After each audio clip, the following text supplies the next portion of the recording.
So if you decided to be a super cool, super awesome, super badass, sent from the Mount of Olympus God mixing engineer, but you have no idea where to start, how to start, and what all these things are. Especially this. What? And this.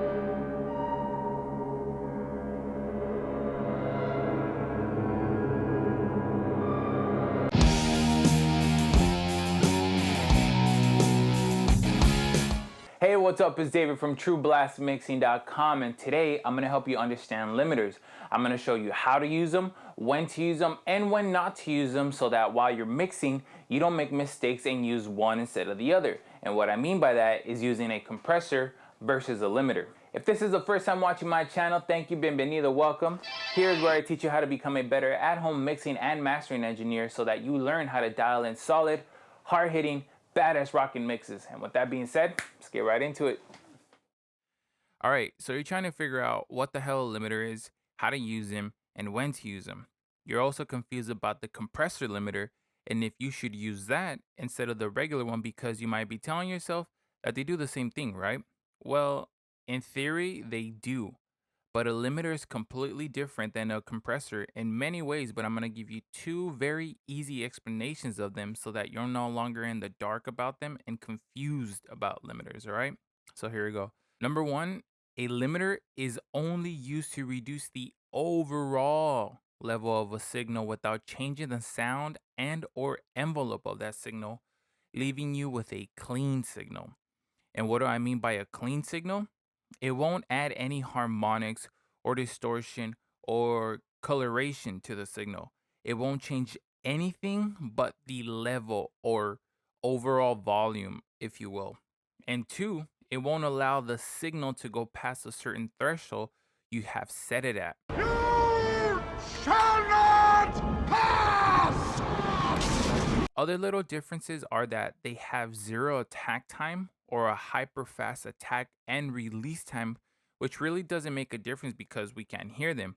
But that would be getting way into depth about him. And I just want to keep things very simple for you guys so that after watching this, you go and practice with them. So I'm going to give you a really quick sound example with a compressor and a limiter. And what I want you to listen for is the differences in character, coloration, and the attack and release time between them. So the top track is a compressor and the bottom is a limiter. And like I just mentioned, I want you to listen to the character, coloration, personality, if you will, of each single track so that your ear gets used to listening to these things and the differences between them.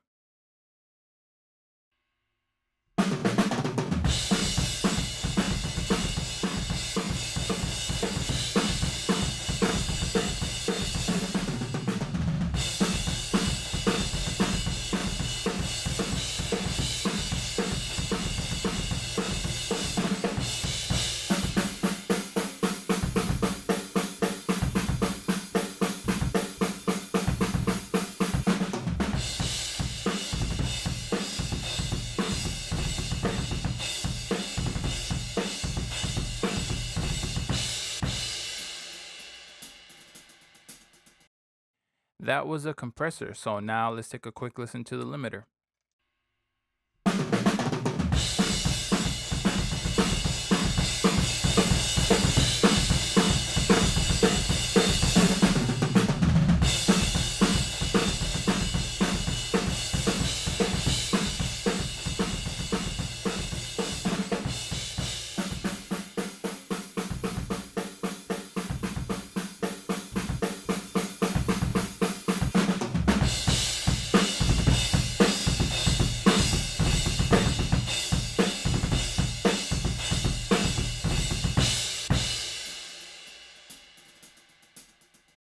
So that was a brief explanation and example of a limiter versus a compressor.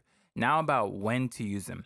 I've seen in many different forums and websites that limiters should only be used in mastering. I agree and disagree with that a lot. Although limiters are extremely awesome for mastering and a really good choice for that, limiters can also be used in mixing as well. If you have a signal that has like super hard or super loud transients, you can use the limiter to chop some of those hard transients off so that they don't clip as much, and then you can process the signal any way you want from there. Also, let's say you have a really badass death metal band or a grindcore band that utilizes a ride cymbal a lot. Ride cymbals in those types of metals are essential to the sound and always seem so fucking badass when done correctly. You got a sick ass tone dialed in, but you can't seem to make the ride cymbal sit where you want in the mix. A limiter can help you do that. Also, it can tighten up a very loose signal like a bass or a loose sub. My point here is that limiters can also be used in mixing, but you have to know how to balance your faders in conjunction with the limiter so that you don't lose gain or volume, in other words. So hopefully that clears up the limiter for you and the differences between a limiter and a compressor. Make sure you comment down below on what you learned today, because it is scientifically proven that you'll remember 50% of the information you just watched. That's a lot, so do that now, because I really want you guys to get this so that later on in the future you don't have trouble with it. If you enjoyed these videos, make sure to like, subscribe, and click that notification bell so that you never miss any of my weekly videos. You can follow me on Instagram if you want, and you can contact me there directly through Instagram, just in case you have any questions or something that you didn't get from this video about limiters or something like that, or anything in general that you want to learn more about audio engineering and stuff. Also, if you're a local band or artist who wants to mix absolutely for free, you can hit me up in the links down below, because I like to help individuals. It's what I do, man. So with that being all good, I'll see you guys later. Keep rocking, keep mixing. True Blast out.